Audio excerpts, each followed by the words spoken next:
Thank you very much for a most interesting talk. Our second speaker is Dr. Kostis Kornetis, who has studied in Munich and London and received his PhD from the European University Institute in Florence.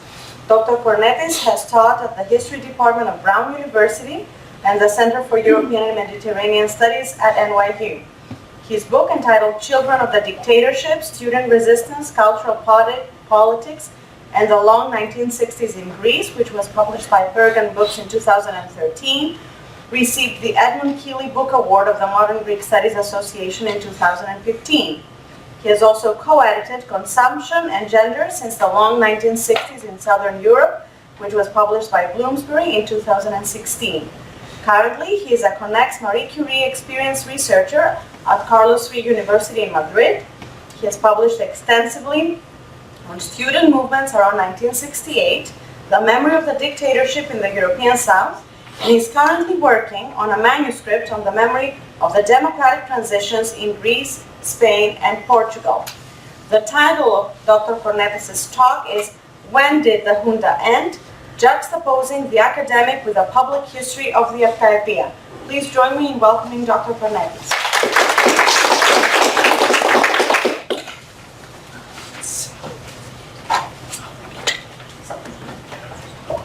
Thank you so much. It's a great pleasure to be here. Thank you, Katerina, for the invitation, both Daniel Lagos and Andrea Gerogimatos for putting together this wonderful program. And of course, I was honored to see that my book was part of the Tsakopoulos collection. Now, I'm going to talk to focus more on the public rather than on the academic history of the Eptaetia. In February of 2017, a 250-kilogram bomb from the Second World War was discovered at the Thessalonikian suburb of Kordello. The bomb mobilized the suburb's 72,000 residents to evacuate the area for some hours in order to have it deactivated. This almost cinematographic episode actually reminds it of a famous scene from a period drama, The English Patient, that we've been discussing with Andrea the other day. Involves a physical remain of the past, acting as a powerful metaphor of the way in which the 1940s operate in Greece. A ticking time bomb, somehow promptly dealt with. The 1940s and the successive stages of the Greek Civil War have monopolized the interest of contemporary historians in the country ever since the 2000s. A passionate debate between so-called revisionists, challenging the established beliefs on the civil conflict, and vehement opponents of set approaches, dominated the academic production, a production that was popularized through a series of articles in the daily press. The 2008 riots in Athens and the economic crisis that started in 2010 only reinforced the public interest in this time period. An almost nostalgic drive for the resistance of the Greek people in the 1940s. This was a book that was published in 2011 with recipes from the occupation period. And here you can see there was an avalanche of events in 2011, 2012, always about the occupation and the resistance and so on, run parallel to accusations of mainstream politicians of being collaborators of the Quisling Greek government and the Nazi-led German government of Angela Merkel. The Syriza government that was elected in January of 2015, left-wing government, reinforced this trend, appropriating the 1940s in multiple ways. Manolis Glezos, a hero of the Second World War period, was made a European MP. Prime Minister Alexis Tsipras himself led a wreath at the Skopευτήριο of Kessariani, where Greek resistors were betrayed by Greek collaborators and executed by the Nazis in the summer of 1944.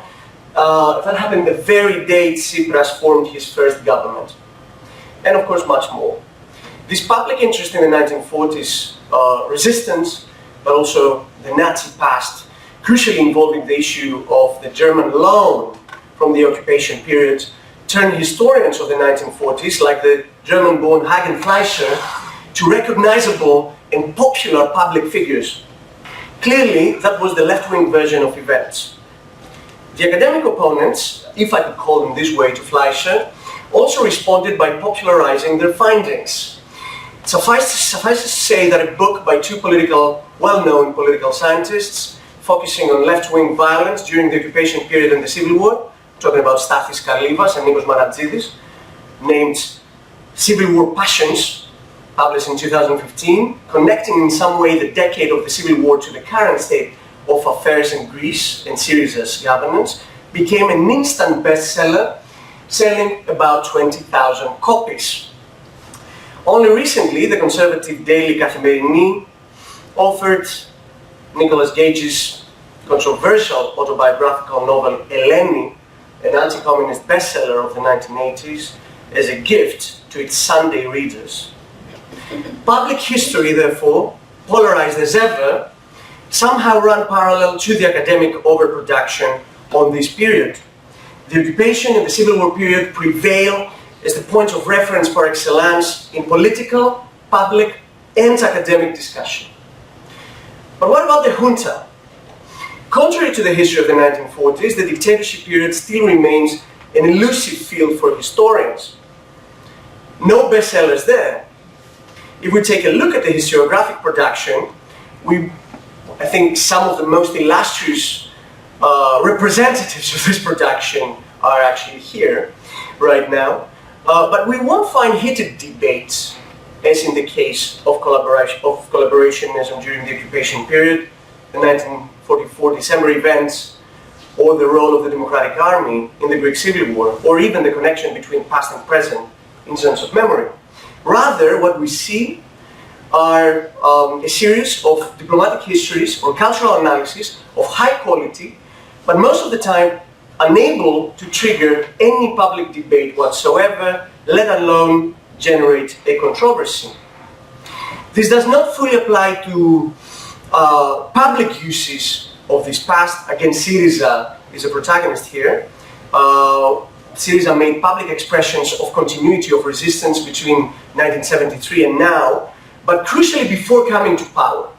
In the autumn of 2012, for instance, some quite recognizable figures of the so-called Polytechnic generation, like Nadia Valavani or Stelios Papas, among others, stood in the yards of the Greek parliament with their fists high up, singing Xasteria, a Cretan Cortes song that was the standard call to arms of Greek dissidents Greek dissident students back in 1973. But apart from that, this period remained somehow out of sight, despite some occasional nostalgic references to it by the Golden Dawn. Nor does there seem to be a societal need for more analysis and introspection regarding those years. There seems to be a collective refoulement of sorts, or a collective amnesia, so to speak. At the same time, references either from below, either from the so-called squares in 2011, or from the artistic field, namely in terms of representation, have constituted an interesting afterlife of the junta. And my paper will try to trace the reasons behind this discrepancy, cataloging the different ways in which academic and public histories unfold, and focusing on the advances of the latter, especially, as I said, after the onset of the economic crisis. I'm going to draw in this paper on some conclusions that we reached with my colleague Katerina Stefatos in an introductory section that we co-authored for the special section on the dictatorship and its afterlives, edited by ourselves together with Dimitris Andorniou here and Anna Maria Sihani for the Journal of Modern Greek Studies. So, why was there no memory or plentiful academic histories of the dictatorship years? And why do we refrain from looking at this past? Is it because the dictatorship past is dealt with in a satisfactory way? But contrary to common perceptions, the public memory of the colonel's dictatorship in Greece is, I believe, fragmented, involving a series of omissions, silences, projections, and overcompensations. Within the hegemonic post-dictatorship political discourse and praxis of democracy, the narrativization of the authoritarian regime became dominated by the heroization of the 1973 Polytechnic uprising, that new collective hero that often referred to, I think quite accurately. This selective remembrance attempted to institutionalize the notion of resistance, be it active, as in terms of the Polytechnic, or passive, while sweeping under the rug the extent of complicity and passive acceptance of the regime, and obliterating the fact that a substantial part of the Greek populace benefited from the junta, while many in Greece tolerated, if not actively supported, the regime, a fact that still remains a powerful taboo. Moreover, no memory exists of the contested issue of the preservation of the status quo ante of the civil servants, as well as of much of the judiciary, the police, and the armed forces during the democratic consolidation. Full purges never materialized, and of course, that's that emblematic moment here with Karamanlis being sworn in under the watchful gaze of General Gizikis. Full purges never materialized, in contrast, for instance, to Portugal, where the rupture had a much more radical character. Instead, a celebratory narrative of the transitional justice was promoted in Greece post-1974, not only by politicians, but also by legal and social science scholars. So, an ascesis in forgetting was put into effect, to quote the term used by anthropologist Neni Panagia. Parallel to the obliteration of popular complicity and the idealization of the Polytechnic, ran a repression of the traumatic lived experience of torture and incarceration. A regime of silence was adopted, not necessarily or not always imposed from above, but often self-imposed out of grief, shame, and fear of trauma transmission. In addition, there is hardly any public memory of the trials themselves at present. Now, not surprisingly perhaps, throughout the early Metapolitevsi years, and in contrast to this celebratory narrative of the Velvet transition, but also in stark contrast to later years, there was an intense interest that was expressed in the experience of torture, the most odious instrument of repression exercised by the regime. And I'm talking about roughly the years between 1974 to the mid-1980s. There was a publishing boom of sorts at the time, testimonies in particular, and not only in Greece actually, there was the issue of torture attracted wide public attention abroad as well. Periklis Koroveis' acclaimed book Anthropophylakies, or on his ruthless treatment once arrested, was translated into many languages, including French, Swedish, and English. Kitty Arsenis' memoir on how she was tortured in the Asphalia also became a bestseller of sorts, alongside Alekos Panagoulis' poems and so on. So one of the most shocking inputs regarding, and we've been discussing with Morgans yesterday about this, the experience of torture in Greece, was this Danish documentary that came out in the mid-70s, with a second version actually that was screened in the early 1980s with the title Your Neighbor's Son, The Making of a Torturer, by Jørgen Flynn Pedersen and Erik Stevenson, featuring some of the most notorious and efficient torturers of the Greek junta, but also some secondary figures like guards, Desmophylakies, talking to social psychologist Mika Charitos Fatouros.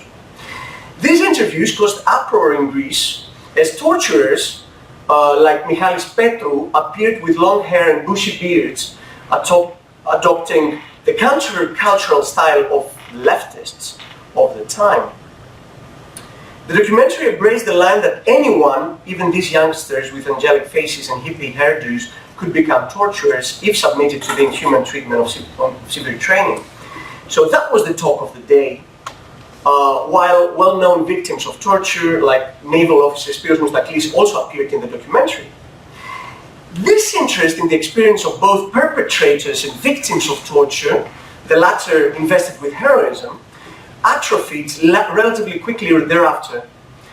In the late 1980s and early 1990s, I would say, especially throughout the 1990s, due to a general distanciation of the majority of Greeks from the over-politicization and polarization of the 1970s and 80s, but also due to a general discourse and praxis of reconciliation.